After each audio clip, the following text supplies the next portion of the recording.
night we decided to take a ghost tour by bus.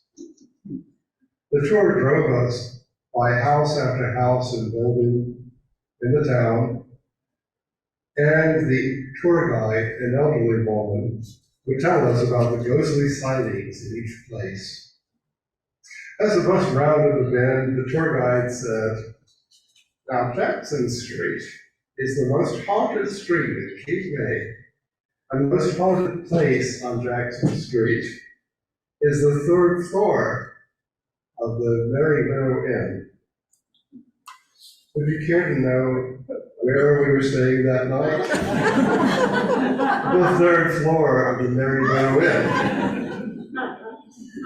Though we laughed loudly about it during the ghost tour, that night I found myself restless, and I did not sleep well. I was listening for the ghost. It is not that I believe in such things consciously, but spirits and monsters are the creation of the subconscious mind. That part of ourselves which psychological theories say is in control when we sleep. It was not rational, but some fears are like that. Fear is sometimes irrational, like my uneasy sleep after learning that my room was supposedly haunted. I don't know if ghosts exist, but I probably should not be losing sleep over it. Such belongs more to the world of children than to the world of adults. If you're sometimes restless at night, then you're not alone. Those fears and others try everyone, now and then. Halloween comes tomorrow. We commemorate the role that fear bears in our spiritual and personal lives. And for some people, it's a lot of fun to be afraid for a while. I never understood that. It's the only day in the calendar where fear is recalled unless you include April the 15th. And that's only for some of us, obviously. Fear has a powerful role in our lives. I can remember too many nights when I thought that something was too great to sleep. Too many nights when I fretted and could not find my way out of my fear. Sometimes, though, the fear that I felt motivated me to plan for some consequence. Often my anxiety about the future caused me to plan better. Too many times I came up with a plan B and plan C because I worried about how things were going to work out. Sometimes I resorted to plan B when my fears became real. I was grateful that I had worked out those alternatives. Fear motivated me to think things out. Fear, though, is a powerful thing. In his first inaugural address to a nation suffering through the Great Depression, Franklin Delano Roosevelt told Americans, "Let me assert my firm belief that the only thing we have to fear is fear itself, nameless, unreasoning, unjustified terror which paralyzes these efforts to convert retreat into advance. In every dark hour of our national life, a leadership of frankness and vigor has met with that understanding and support of the people themselves, which is essential to victory." Roosevelt probably knew more about fear than most people imagined when he spoke those words. He was from a very privileged background, very wealthy family, that people did not know the secret. He led the nation through one of its most tumultuous eras from his wheelchair. He feared that one day the American people would learn that their leader was physically disabled, and that the knowledge of his infirmity would cause them to lose confidence in his leadership. Had he lost his iron grip on that podium that inaugural day, after he had uttered those memorable words, everyone in the United States might have seen the president fall and be unable to rise by himself, or even necessarily to stand up again. His secret might have been known. Somehow, though, I doubt that knowing that he was physically handicapped would have lessened in any way his amazing leadership. Yet in saying the only thing we need fear is fear itself, Roosevelt was trying to turn the nation's attention from the anxiety that had overtaken every aspect of life in those days. He was trying to revision, to name the fear that he felt Americans should experience. He was confronting fear directly. That is a necessary way we have to deal with our fears. If you remember when you were a child and knew that there was a monster in the closet, only opening the closet door with the light on would let you know that your fears were unjustified. You probably did that when a parent was nearby. As you grew older, you gained the confidence to turn the light on yourself and open the closet door of yourself.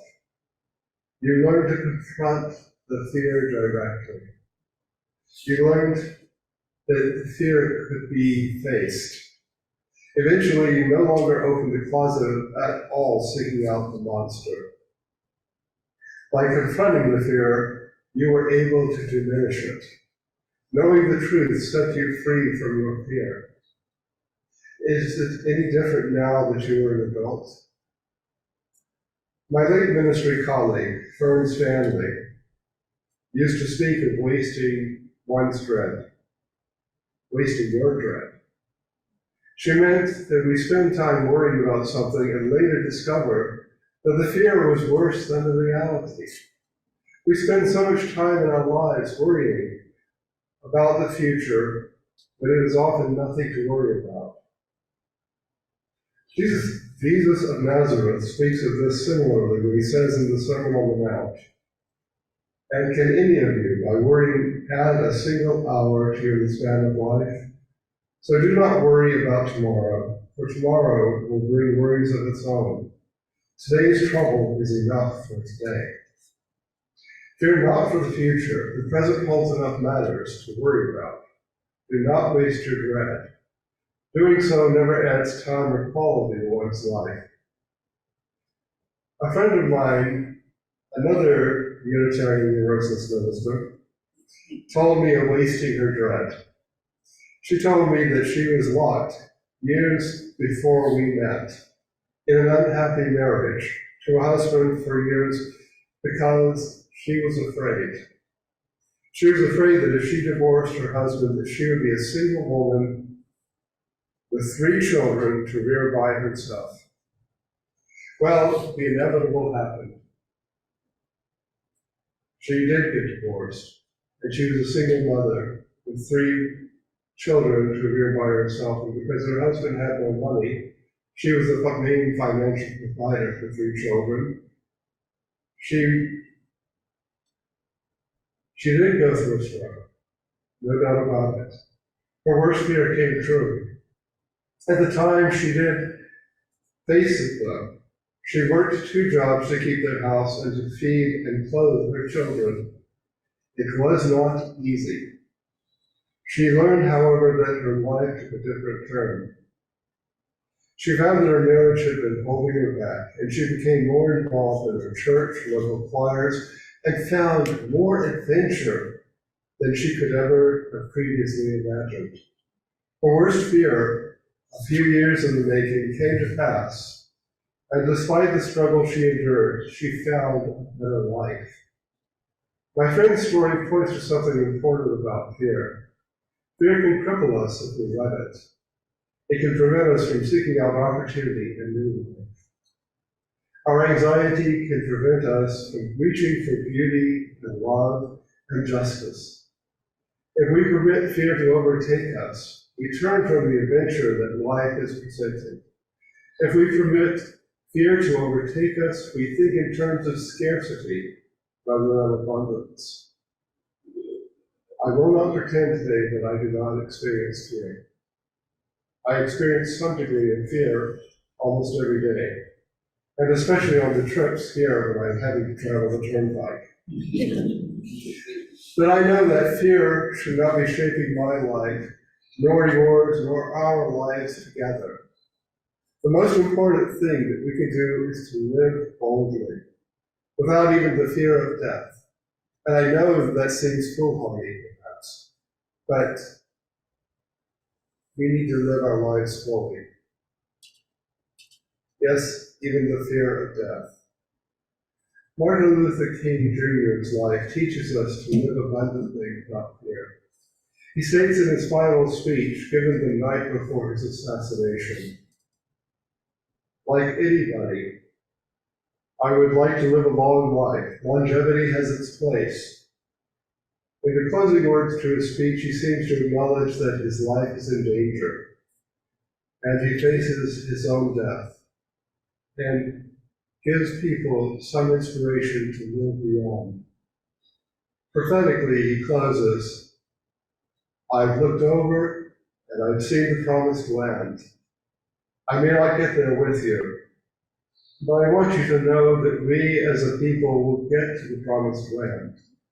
And I'm so happy tonight. I'm not worried tonight, and I'm not fearing any man." King seemed to know that his death was imminent, but he had to live without fear of death. He had to struggle for justice for all in this nation. It was a force in his life that was stronger than his fear. Yes, he did die the next day, but the courage of his life is still with us, and his voice is heard through the many people who have followed him. Without King's fearlessness and the courage of many others, we would not be where we are today. And yes, it seems like we've taken so many steps backwards, but we still are living a more progressive time than King did in his day. It is our ability to confront our fears that offers us the possibility of connection and transformation. When I first entered the Unitarian Universalist Church in Chattanooga 32 years ago tomorrow, I remember being really frightened. I grew up in a conservative, very large, very southern religious tradition, and I had been afraid to attend church for years. I feared that I would be pressured to conform to someone else's expectations. I feared that I would discover that, despite their idealistic pamphlets, that the Unitarian Universalists would be as dogmatic as every other religion I had ever encountered. Connection and transformation. Those were the forces that moved me to walk into that Unitarian Universalist church. They were stronger than the fears that I had. Perhaps your journey into the Unitarian Universalist movement was less anxious, but I imagine that it was also shaped by the need for connection and transformation as well. An elder minister once told me that people come to church in crisis because they need connection. They need to know that whenever they fear divorce, loss, death, they come to know that they cannot travel with their fear alone. They seek to know that whatever their personal faith, that they do not walk alone. Even if it is death that they face, they need the reassurance that the congregation will be with them as they experience their fear. It seems so simple, but the most important things that we can offer as a religious community sometimes in the face of fear might be, we will make it through this together. We will make it through this together. With that commitment and connection, most people can make it through their crisis, even if that crisis is death, but just knowing that they will not die alone, without community. That simple connection is probably one of the gifts that the Unitarian Universalist churches give. Few communities can promise to walk together through the fear without setting preconditions with specific theological belief or other qualifications. We can say that we will walk together through our fears without having to say that all of us share the same beliefs. We can say that we will care unconditionally because we believe in the human spirit. Our connection enables us to be bold. It changes us. There's a much deeper antidote to our fears, though. Forest Church the late minister of the Unitarian Church of All Souls in New York City, my sister-in-law's congregation, she attends there, writes about fear. He writes that most people believe that the opposite of love is hate. Forrest Church writes, though, that the opposite of love is not hate, but fear. Fear, Church tells us, causes us to close up ourselves, turning away from new possibility, connection, and transformation. Love and fear are important to us today. On this Halloween week, we remember that scary monsters of the theater and shows also recall that love and fear were themes present in cinematic legends. Vampires were afraid of the love of faith. Werewolves can be changed and overcome by true love. The Universalist side of our movement speaks to fear. Universalism was founded by people who believe powerfully in love. They believe that love is the most powerful force in the universe. They believe that love made people long for justice and equality. They believe that God's love was more powerful than all the evil in the world. They believed that love was greater than death, greater than fear. The Universalists believed that all people were eventually destined to be united with God after death. They did not believe in eternal salvation because of human nature, but because God was so full of love for us all. They believed that God's love was greater than the wrath of God preached from so many pulpits then and now. Their love for humanity was expansive, and they modeled it in their own lives and in their own churches. We who follow them in this faith are challenged to remember our Universalist forebears' example, and not to permit our fears to close us off from a better future. Certainly, whatever fears we personally might have about our future in this church, this city, and this nation, and we know that they are very real. And I know that from the work that we are doing as a congregation, we are trying to make sure that our fears don't come true, but we have to at least do what we can. We can know that the people who traveled in this faith before us were also afraid. And yet we are here because they risked to love. Today we have traveled through fear, and I hope that you have some tools to work through some of your fears.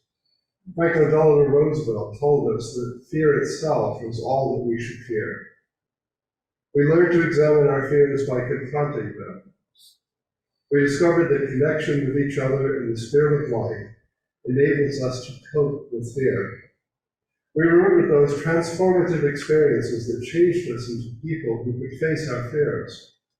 We considered that love is the opposite of fear, and that love is still the foundation of this congregation as it was in the past. Whatever you fear, I hope that your fears do not consume you. There are worse things than dying, and not living deeply and not loving to the depths of their being are two of them.